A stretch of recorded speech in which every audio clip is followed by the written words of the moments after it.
നമസ്കാരം. CI ജയമോഹന്റെ നിശ്ചയദാർഢ്യവും മാധ്യമപ്രവർത്തകൻ അനിൽ ഇമ്മാനുവലിന്റെ പോരാട്ടവും പിന്നീട് സുപ്രീം കോടതിയുടെ ഇടപെടലും ഒക്കെ ചേർന്ന് 35 വർഷങ്ങൾക്ക് ശേഷം നീതി നടപ്പാക്കി. ഒരു അടിവസ്ത്രം വെട്ടിച്ചെറുതാക്കി കേസ് ജയിച്ചു എന്ന ലഘുവായ തമാശയല്ല ഇത്. മാരകമായ മയക്കുമരുന്ന് കേസിലെ പ്രതിയെ രക്ഷിക്കാൻ കോടതിയിലെ തെളിവുകൾ നശിപ്പിച്ച ഗൗരവകരമായ കുറ്റകൃത്യമാണിത്. നിയമത്തിന്റെ പഴുതുകൾ കൊണ്ടല്ല, മറിച്ച് കോടതിയിലെ തെളിവുകൾ നശിപ്പിച്ചുകൊണ്ട് രക്ഷിക്കാൻ കൂട്ടുനിന്നു എന്നതാണ് ഇതിലെ ഏറ്റവും ഭയപ്പെടുത്തുന്ന കാര്യം. ഇതൊരു സാധാരണ വഞ്ചന കേസല്ല. ഒരു വിദേശ മയക്കുമരുന്ന് കേസ് അട്ടിമറിക്കാൻ കോടതി ജീവനക്കാരും അഭിഭാഷകരും ചേർന്ന് നടത്തിയ വമ്പൻ ഗൂഢാലോചനയുടെ കഥയാണ്. സീനിയർ വക്കീലന്മാർ തിരക്കഥ എഴുതി ജൂനിയർ വക്കീലും ക്ലർക്കും അത് നടപ്പിലാക്കി. എന്താണ് യഥാർത്ഥത്തിൽ സംഭവിച്ചത്? നമുക്ക് നോക്കാം. 2026 ജനുവരി 3 നെടുമങ്ങാട് കോടതി വിധി പറഞ്ഞു. ആന്റണി രാജുവും KS ജോസും കുറ്റക്കാർ. ക്രിമിനൽ ഗൂഢാലോചന, തെളിവ് നശിപ്പിക്കൽ, വ്യാജ തെളിവുണ്ടാക്കൽ, വഞ്ചന എന്നീ കുറ്റങ്ങൾക്ക് 3 വർഷം തടവ്. ഈ കുറ്റകൃത്യത്തിൽ, ഈ ഗൂഢാലോചനയിൽ ഒളിഞ്ഞും തെളിഞ്ഞും പങ്കാളികൾ ആരൊക്കെയായിരുന്നു ഗുണഭോക്താക്കൾ? നമുക്കൊന്ന് പരിശോധിക്കാം. ഇവിടെയാണ് നമ്മൾ ശ്രദ്ധിക്കേണ്ട കാര്യം. ഈ കേസിൽ പ്രതിഭാഗത്തിന് വേണ്ടി ഹാജരായത് അന്നത്തെ പ്രഗത്ഭരായ 2 അഭിഭാഷകരായിരുന്നു. അഡ്വക്കേറ്റ് സെലീൻ വിൽഫ്രഡും ക്രിമിനൽ കേസുകൾ കൈകാര്യം ചെയ്യുന്നതിൽ അതികായനായ അഡ്വക്കേറ്റ് കുഞ്ഞിരാമ മേനോനും. ആന്റണി രാജു സെലീൻ വിൽഫ്രഡിന്റെ ജൂനിയർ മാത്രമായിരുന്നു. ഇവിടെ നമ്മൾ ചോദിക്കേണ്ട ചോദ്യം ഇതാണ്: ഒരു സീനിയർ വക്കീൽ അറിയാതെ അദ്ദേഹത്തിന്റെ ജൂനിയർ പോയി തൊണ്ടി മുതലെടുത്ത് അതിൽ കൃത്രിമം കാണിച്ച് തിരികെ വെക്കുമോ? കഥ തുടങ്ങുന്നത് 1990 ഏപ്രിൽ 4 തിരുവനന്തപുരം വിമാനത്താവളത്തിൽ വെച്ച് ആൻഡ്രൂ സാൽവാത്തർ സെർവെല്ലി എന്ന ഓസ്ട്രേലിയൻ പൗരൻ പിടിയിലാകുന്നു. ഇയാളുടെ അടിവസ്ത്രത്തിനുള്ളിൽ ഒളിപ്പിച്ച നിലയിൽ 61 ഗ്രാം ഹാഷിഷ് പോലീസ് കണ്ടെടുത്തു. കോടതിയിൽ പോലീസ് 2 പ്രധാന തൊണ്ടി മുതലുകൾ ഹാജരാക്കി. MO1 പിടിച്ചെടുത്ത ഹാഷിഷ്, MO2 മയക്കുമരുന്ന് ഒളിപ്പിച്ചു വെച്ച പ്രതി ധരിച്ചിരുന്ന അടിവസ്ത്രം. അതോടൊപ്പം പ്രതിയുടെ കയ്യിലുണ്ടായിരുന്ന വസ്ത്രങ്ങൾ അടക്കമുള്ള പേഴ്സണൽ ബിലോങ്ങിങ്സ് ഇൻവെന്ററി ലിസ്റ്റ് തയ്യാറാക്കി പ്രത്യേകം കോടതിയിൽ ഹാജരാക്കിയിരുന്നു. തെളിവുകൾ ശക്തമായിരുന്നതിനാൽ കീഴ്ക്കോടതി സെർവെല്ലിക്ക് 10 വർഷം തടവ് ശിക്ഷ വിധിച്ചു.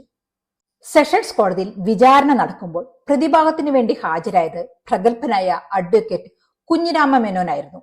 വിചാരണക്കിടയിൽ അദ്ദേഹം അന്വേഷണ ഉദ്യോഗസ്ഥനായ CI ജയമോഹനോട് ഒരു ചോദ്യം ചോദിച്ചു. ഈ ജെട്ടി MO2 പ്രതിക്ക് ധരിക്കാൻ കഴിയില്ല എന്ന് ഞാൻ പറയുന്നു, അത് ശരിയല്ലേ? ജയമോഹൻ അത് നിഷേധിച്ചു. അല്ല, നമുക്ക് വേണമെങ്കിൽ ടെസ്റ്റ് ചെയ്തു നോക്കാം. ഇവിടെയാണ് പ്രതിഭാഗത്തിന്റെ തന്ത്രം. അന്വേഷണ ഉദ്യോഗസ്ഥൻ വെല്ലുവിളിച്ചിട്ടും അത് തെളിയിക്കാൻ പ്രതിഭാഗം തയ്യാറായില്ല. അവർ ആ വാദം അവിടെ വെച്ച് ഉപേക്ഷിച്ചു. എന്തുകൊണ്ട്? കാരണം അടിവസ്ത്രത്തിൽ കൃത്രിമം നടന്ന കാര്യം വിചാരണ വേളയിൽ തന്നെ തെളിഞ്ഞാൽ കോടതി അപ്പോൾ തന്നെ വീണ്ടും അന്വേഷണത്തിന് ഉത്തരവിടും. സാക്ഷികളെ വീണ്ടും വിസ്തരിക്കും. അങ്ങനെ വന്നാൽ കള്ളത്തരം പൊളിയും. അതുകൊണ്ട് ആ തുറുപ്പ് ചീട്ട് കീഴ്ക്കോടതിയിൽ ഏർക്കാതെ ഹൈക്കോടതിയിലേക്ക് മാറ്റിവെച്ചു. കാരണം അവർക്ക് അത് കീഴ്ക്കോടതിയിൽ ഉന്നയിച്ചു, പക്ഷെ പരിഗണിക്കപ്പെട്ടില്ല എന്ന് മാത്രം മതിയായിരുന്നു. ഇവിടെയാണ് യഥാർത്ഥ ഗൂഢാലോചന നടക്കുന്നത്.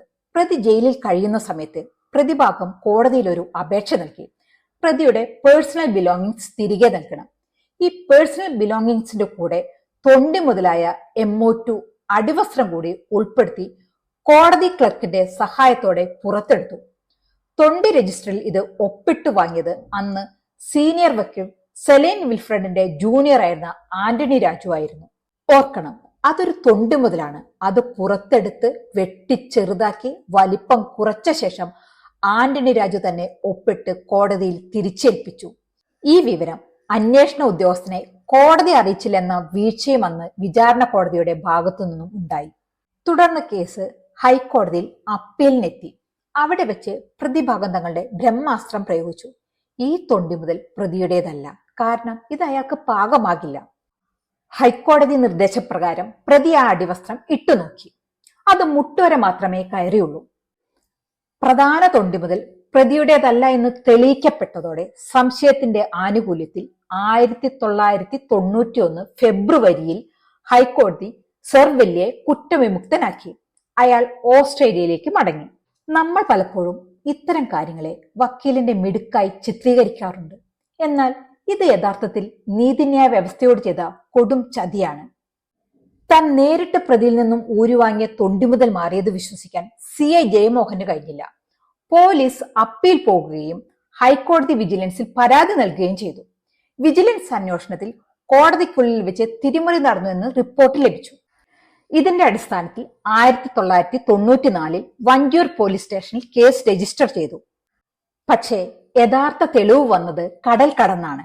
ഓസ്ട്രേലിയയിൽ തിരിച്ചെത്തിയ സെർവെല്ലി അവിടെ ഒരു കൊലപാതക കേസിൽ പിടിയിലായി.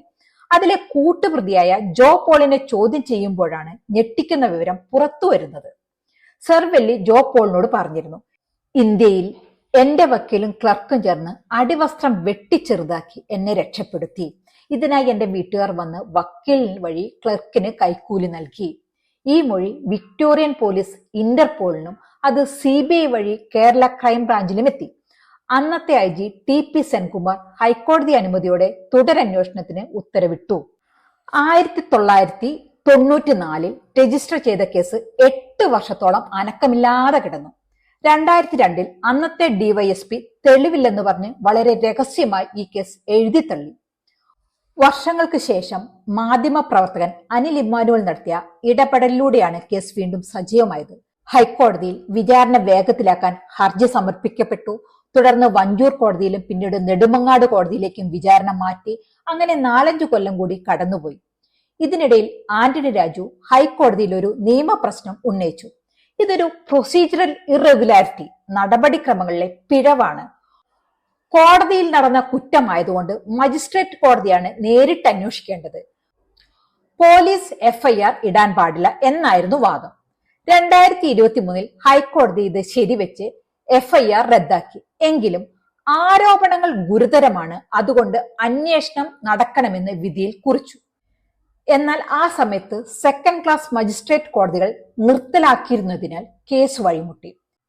ഇത് മുതലെടുത്ത് കേസ് അന്വേഷിക്കണമെന്ന ഹൈക്കോടതി പരാമർശം കൂടി ഒഴിവാക്കാൻ ആന്റണി രാജു സുപ്രീം കോടതിയെ സമീപിച്ചു. എന്നാൽ അവിടെ കാര്യങ്ങൾ തകിടം മറിഞ്ഞു.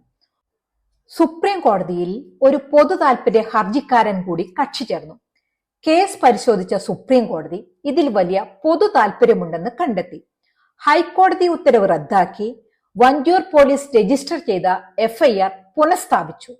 എന്ന് മാത്രമല്ല, 1 വർഷത്തിനുള്ളിൽ വിചാരണ പൂർത്തിയാക്കാൻ 2024 ഉത്തരവിടുകയും ചെയ്തു.